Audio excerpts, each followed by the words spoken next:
ನಮಸ್ಕಾರ ಸ್ನೇಹಿತರೆ. ಎಲ್ಲಾ ಸ್ಪರ್ಧಾತ್ಮಕ ಪರೀಕ್ಷೆಯಲ್ಲಿಯೂ ಸಾಮಾನ್ಯ ವಿಜ್ಞಾನ ಅನ್ನುವಂತ ಒಂದು ವಿಷಯ ಇದ್ದೇ ಇರ್ತೈತಿ. ಸೊ ಅದೆಲ್ಲ ತಮ್ಗೆಲ್ಲ ಗೊತ್ತೈತಿ.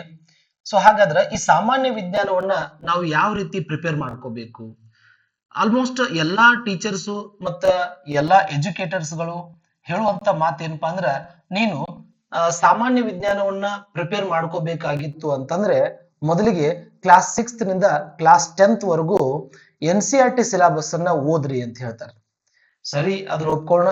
ಹಾಗಾದ್ರೆ NCERT ಸಿಲೆಬಸ್ ಅನ್ನು ಓದೋದಕ್ಕಂತ ನಮ್ಮ ವಿದ್ಯಾರ್ಥಿಗಳು ಅಭ್ಯರ್ಥಿಗಳು ಕುಂತಾಗ ಕನಿಷ್ಠ 3 ರಿಂದ 4 ತಿಂಗಳ ಸಮಯವನ್ನ ಅದಕ್ಕೆ ತಗೊಳ್ತಾರೆ. ಸೊ ಅಷ್ಟು ಸಮಯ ನಮ್ಗೆ ಇರಂಗಿಲ್ಲ. ಯಾಕಂದ್ರ ಕಾಲ್ಫಾರ್ಮ್ ಆದ ತಕ್ಷಣ ಪ್ರಿಪೇರ್ ಆಗೋದಕ್ಕ 2 ರಿಂದ 3 ತಿಂಗಳು ಅಷ್ಟ ಟೈಮ್ ಇರ್ತೈತಿ. ಅಷ್ಟೊಳಗಡೆನೆ ನಾವು ಕಂಪ್ಲೀಟ್ ಸಾಮಾನ್ಯ ವಿಜ್ಞಾನವನ್ನ ಓದ್ಕೊಂಡು ಅದಕ್ಕೆ ಸಂಬಂಧಪಟ್ಟಿರ್ತಕ್ಕಂಥ ಕರೆಂಟ್ ಅಫೇರ್ಸ್ ಗಳನ್ನ ರೆಡಿ ಮಾಡ್ಕೊಂಡು ಅದಕ್ಕೆ ಸಂಬಂಧಪಟ್ಟಿರ್ತಕ್ಕಂಥ 25 ರಿಂದ 30 ಪ್ರಶ್ನೆಗಳಿಗೆ ನಾವು ನಿಖರವಾದ ಉತ್ತರವನ್ನ ಹುಡುಕಿ ಸೆಲೆಕ್ಟ್ ಆಗೋದೈತಲ್ರಿ, ಬಹಳ ಅಂದ್ರೆ ಬಹಳ ದೊಡ್ಡ ಒಂದು ಗೊಂದಲ ಆಗಿರ್ತೈತಿ. ಆ ಗೊಂದಲವನ್ನ ನಾವು ಎಷ್ಟು ಸುಲಭವಾಗಿ ಬಗೆಹರಿಸಬಹುದಪ್ಪ ಅಂತಂದ್ರ ಅದಕ್ಕೋಸ್ಕರ ಒಂದು ಒಳ್ಳೆಯ ಸ್ಟ್ರಾಟಜಿ ಅಥವಾ ಒಂದು ಐಡಿಯಾನ ಮಾಡ್ಕೊಂಡ್ ಬಂದೀನಿ. ಏನ್ ಐಡಿಯಾ? ಸೊ ಈ NCERT ಸಿಲೆಬಸ್ ಅನ್ನ ನಾವು ಕೇವಲ 10 ದಿನದೊಳಗಡೆ ಹೆಂಗ್ ಮುಗಿಸ್ಬೇಕು?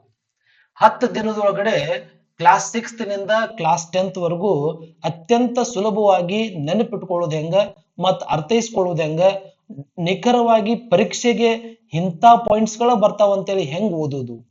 ಈಗ ಟೆಕ್ಸ್ಟ್ ಬುಕ್ ಅನ್ನ ಓದಾಕತ್ತೀವಪ್ಪ ಅಂತಂದ್ರೆ ನಾವು ಅದ್ರೊಳಗಡೆ ಅಭ್ಯಾಸದ ಪ್ರಶ್ನೆಗಳನ್ನ ಕೊಟ್ಟಿರ್ತಾರ, ಇನ್ನಿತರ ಚಟುವಟಿಕೆಗಳನ್ನ ಕೊಟ್ಟಿರ್ತಾರ, ಆಮೇಲೆ ಮೇನ್ ಇಂಪಾರ್ಟೆಂಟ್ ಪಾಯಿಂಟ್ಸ್ ಯಾವ ಓದ್ಬೇಕಾಗಿರ್ತೈತಿ ಅವನ್ ಬಿಟ್ಟು ಉಳಿದಿದ್ದ ಎಲ್ಲಾನು ಓದ್ತಿರ್ತೀವಿ ಟೆಕ್ಸ್ಟ್ ಬುಕ್ ನೊಳಗಡೆ. ಸೊ ಇಂಥ ಗೊಂದಲ ನಮ್ಮ ಹೊಸ ಅಭ್ಯರ್ಥಿಗಳಿಗೆ, ಉದಾಹರಣೆಗೆ PUC ಮತ್ತು ಡಿಗ್ರಿ ಮುಗಿಸ್ಕೊಂಡು ಈಗ ತಾನೇ ಬಂದಿರ್ತೀವಿ, ಗೌರ್ಮೆಂಟ್ ಜಾಬ್ ಅನ್ನ ಪಡ್ಕೊಳ್ಬೇಕು, ಕಾಂಪಿಟೇಟಿವ್ ಪರೀಕ್ಷೆನ ಅಟೆಂಪ್ಟ್ ಮಾಡ್ಬೇಕು ಅಂತೇಳಿ ದೊಡ್ಡ ದೊಡ್ಡ ಕನಸುಗಳನ್ನ ಕಟ್ಕೊಂಡು ನಮ್ಮ ಹೊಸ ಹುಡುಗರು ಬಂದ್ಬಿಟ್ಟಿರ್ತಾರೆ. ಸೊ ಅವರಿಗೆ ಒಂದು ಗೊಂದಲ ಸ್ಟಾರ್ಟ್ ಆಗಿರ್ತೈತಿ. ಯಾರೋ ಹೇಳ್ಬಿಟ್ಟಿರ್ತಾರ NCERT ಸಿಲೆಬಸ್ ಅನ್ನ ಓದಪ್ಪ ಸ್ಟಾರ್ಟಿಂಗ್ ಅಂತ ಹೇಳಿ. ಸೊ ಅದಕ್ಕೆ ಏನ್ ಮಾಡ್ತಾರ, ಇದ್ದಿದ್ದು ಬಿದ್ದಿದ್ದು ಎಲ್ಲಾ NCERT ಬುಕ್ಸ್ ಅನ್ನ ತಗೊಂಡ್ ಬಂದು 1 by 1 ಪಾಠ ಓದ್ಕೊಂತ ಹೋಗ್ತಾರ. ಅದ್ರೊಳಗ ಚಟುವಟಿಕೆಗಳನ್ನು ಓದ್ತಿರ್ತಾರ, ಅಭ್ಯಾಸದ ಪ್ರಶ್ನೆಗಳನ್ನು ಓದ್ತಿರ್ತಾರ. ಹಿಂಗ ಸುಮ್ನೆ ಟೈಮ್ ವೇಸ್ಟ್ ಮಾಡ್ಕೊಂತ ಓದುವುದು ಬೇಡ. ಸೊ ಅದಕ್ಕೋಸ್ಕರ ನಾನ್ ನಿಮ್ಗೊಂದು ಒಳ್ಳೆಯ ಅದ್ಭುತ ಸ್ಟ್ರಾಟಜಿಯನ್ನ ತಗೊಂಡ್ ಬಂದಿನಿ. ಆ ಸ್ಟ್ರಾಟಜಿ ಏನು ಅನ್ನೋದನ್ನ ಒಂದು PDF ಫೈಲ್ ಮುಖಾಂತರ ನಿಮ್ಗ ಎಕ್ಸ್ಪ್ಲೇನ್ ಮಾಡ್ತೀನಿ. ದಯವಿಟ್ಟು ವಿಡಿಯೋವನ್ನ ಸ್ಕಿಪ್ ಮಾಡಕ್ ಹೋಗ್ಬೇಡ್ರಿ, ಪೂರ್ತಿಯಾಗಿ ನೋಡ್ರಿ. ಅತ್ಯಂತ ಸುಲಭದಾಗಿ 10 ದಿನದೊಳಗಡೆ ನೀವು ಕ್ಲಾಸ್ 6 ನಿಂದ 10th ವರೆಗೂ ಸಾಮಾನ್ಯ ವಿಜ್ಞಾನದ ಅಂಶವನ್ನ ಸಂಪೂರ್ಣವಾಗಿ ಕಲಿತೀರಿ.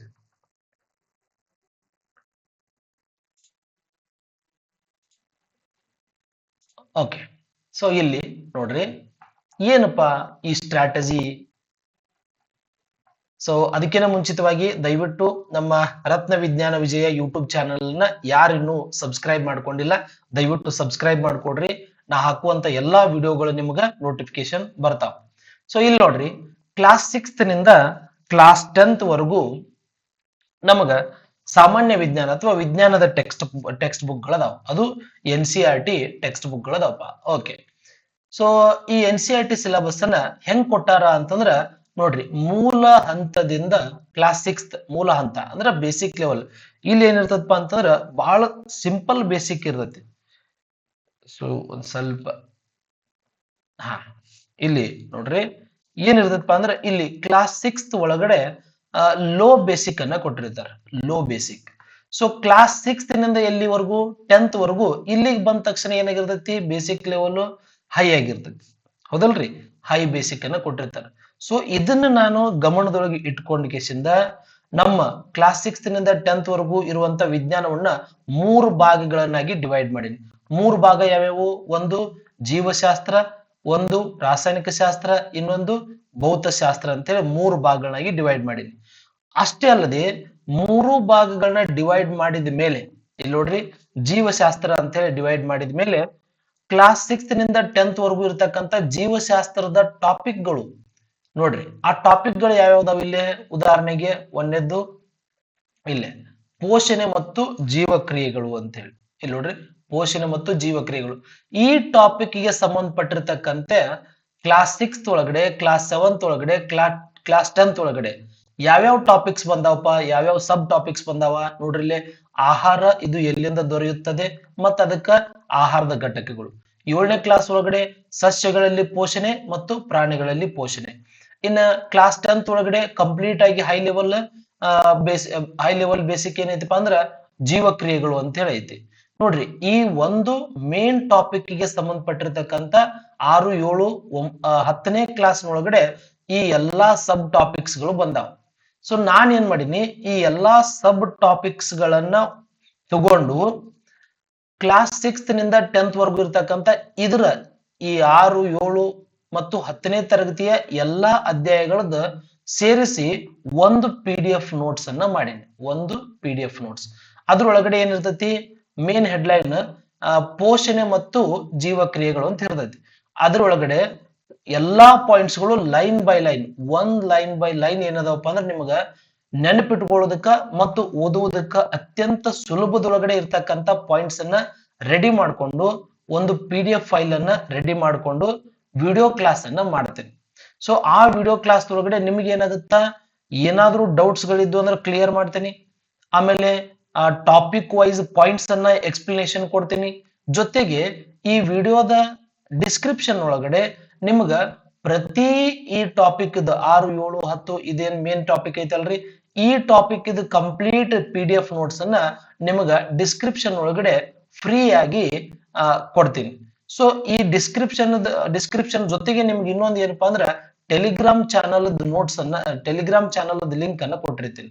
ಸೊ ಟೆಲಿಗ್ರಾಮ್ ಚಾನಲ್ ಲಿಂಕ್ ಅನ್ನ, ಈ ಟೆಲಿಗ್ರಾಮ್ ಚಾನಲ್ ಲಿಂಕ್ ಒಳಗಡೆ ಎಲ್ಲಾ ಅಧ್ಯಾಯವಾರು PDF ನೋಟ್ಸ್ ಅನ್ನ ನಿಮ್ಗ ಪ್ರೊವೈಡ್ ಮಾಡ್ತೀನಿ.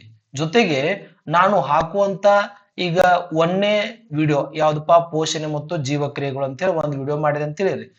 ಆ ವಿಡಿಯೋವನ್ನ ಟೆಲಿಗ್ರಾಮ್ ಚಾನಲ್ ಒಳಗಡೆ ಲಿಂಕ್ ಅನ್ನ ನಿಮ್ಗ ಕೊಡ್ತೀನಿ. ಸೊ ಅದರಿಂದ ನೀವೇನ್ ಮಾಡ್ಬೋದ್ರಿ, ನೋಟ್ಸ್ ಅನ್ನು ಪಡ್ಕೋಬಹುದು, ಕ್ಲಾಸ್ ಅನ್ನು ಕೇಳಬಹುದು. ಸೊ ಎಟ್ ಅ ಟೈಮ್ ಏನಾಗ್ಬಿಡ್ತೈತಿ, ನಿಮಗಿಲ್ಲೇ ಕ್ಲಾಸ್ ನೋಡಿದ್ದು ಆಯ್ತು, ನೋಟ್ಸ್ ಅನ್ನ ತಗೊಂಡಿದ್ದಾಯ್ತು, ಪ್ರಿಪೇರ್ ಮಾಡ್ಕೊಂಡ್ ಬಿಟ್ರಿ ಅಂದ್ರ ಆ ಜೀವಕ್ರಿಯೆಗಳು ಮತ್ತು ಪೋಷಣೆಗೆ ಸಂಬಂಧಪಟ್ಟಿರ್ತಕ್ಕಂಥ ಯಾವುದೇ ಪ್ರಶ್ನೆ ಬಂದ್ರು ಅತ್ಯಂತ ಸುಲಭವಾಗಿ ನೀವು ಆನ್ಸರ್ ಅನ್ನ ಬರಿತೀರಿ. ಸೊ ಈ ರೀತಿ ಒಂದು ಸ್ಟ್ರಾಟಜಿಯನ್ನ ಮಾಡ್ಕೊಂಡಿನಿ. ಸೊ ಜೊತೆಗೆ ಇಲ್ಲಿ ನೋಡ್ರಿ, ಇದು ಜೀವಶಾಸ್ತ್ರಕ್ಕೆ ಸಂಬಂಧಪಟ್ಟಿದ್ದಾಯ್ತು. ಸೊ ಅದೇ ರೀತಿ ಇಲ್ಲೇ ಮುಂದೆ ಯಾವ್ದಪ್ಪ, ರಾಸಾಯನಿಕ ಶಾಸ್ತ್ರಕ್ಕೆ ಸಂಬಂಧಪಟ್ಟಿರ್ತಕ್ಕಂಥದ್ದು ನೋಡ್ರಿ. ಯಾವುದು, ದ್ರವ್ಯದ ಸ್ಥಿತಿಗಳು. ದ್ರವ್ಯ ಅಂದ್ರೆ ಏನು? ಸೊ ಕ್ಲಾಸ್ 6th ಒಳಗಡೆ 2 ಪಾಠಗಳು ಬಂದಾವ. ಕ್ಲಾಸ್ 7th ಒಳಗಡೆ 1 ಪಾಠ ಬರ್ತೈತಿ. ಕ್ಲಾಸ್ 9th ಒಳಗಡೆ 2 ಟಾಪಿಕ್ಸ್ ಗಳು ಬಂದಾವು. ಇವನ್ನ ಒಟ್ಟಾರೆ ಒಂದೇ PDF ನೋಟ್ಸ್ ಒಳಗಡೆ ನೋಡ್ರಿ, ಇದು ಒಟ್ಟಾರೆಯಾಗಿ ಒಂದೇ PDF ನೋಟ್ಸ್ ಒಳಗಡೆ ನಿಮ್ಗ ರೆಡಿ ಮಾಡಿಕೊಂಡು ಲೈನ್ ಬೈ ಲೈನ್ ಮತ್ತು 1 ಲೈನ್ ಮೆಥಡ್, ಬರೇ 1 ಲೈನ್ ಒಳಗಡೆ ನೀವು ಕಂಪ್ಲೀಟ್ 1 ಲೈನ್ ಒಳಗಡೆ ನೆನಪಿಟ್ಕೊಳ್ಳುವಂಗ ನೋಟ್ಸ್ ಅನ್ನ ರೆಡಿ ಮಾಡ್ಕೊಂಡಿನಿ. ಸೊ ಅದಕ್ಕೋಸ್ಕರ ನೀವು ನೆಕ್ಸ್ಟ್ ವಿಡಿಯೋ ನಾನು ಅಪ್ಲೋಡ್ ಮಾಡ್ತೀನಿ. ಆ ನೆಕ್ಸ್ಟ್ ವಿಡಿಯೋದೊಳಗಡೆ ಯಾವ ರೀತಿ ನೋಟ್ಸ್ ಅನ್ನ ಬಳಕೆ ಮಾಡಿನಿ, ಯಾವ ರೀತಿ ಎಕ್ಸ್ಪ್ಲನೇಷನ್ ಕೊಟ್ಟಿನಿ ಅದನ್ನ ನೋಡ್ರಿ. ಇಷ್ಟ ಆಯ್ತು ಅಂದ್ರ ನಿಮ್ ಫ್ರೆಂಡ್ಸ್ ಗಳಿಗೆ ಶೇರ್ ಮಾಡ್ರಿ. ಆಮೇಲೆ ಇನ್ನೂ ನೆಕ್ಸ್ಟ್ ವಿಡಿಯೋ ಹಾಕೋದಕ್ಕ ಸಬ್ಸ್ಕ್ರೈಬ್ ಮಾಡ್ಕೊಡ್ರಿ. ಸೊ ಕಂಪ್ಲೀಟ್ ಫ್ರೀ ನೋಟ್ಸ್ ಅನ್ನ ನಿಮ್ಗ ನಮ್ ಟೆಲಿಗ್ರಾಮ್ ಚಾನೆಲ್ ಒಳಗಡೆ ಕೊಡ್ತೀನಿ. ಸೊ ಅದಕ್ಕೋಸ್ಕರ ಡಿಸ್ಕ್ರಿಪ್ಷನ್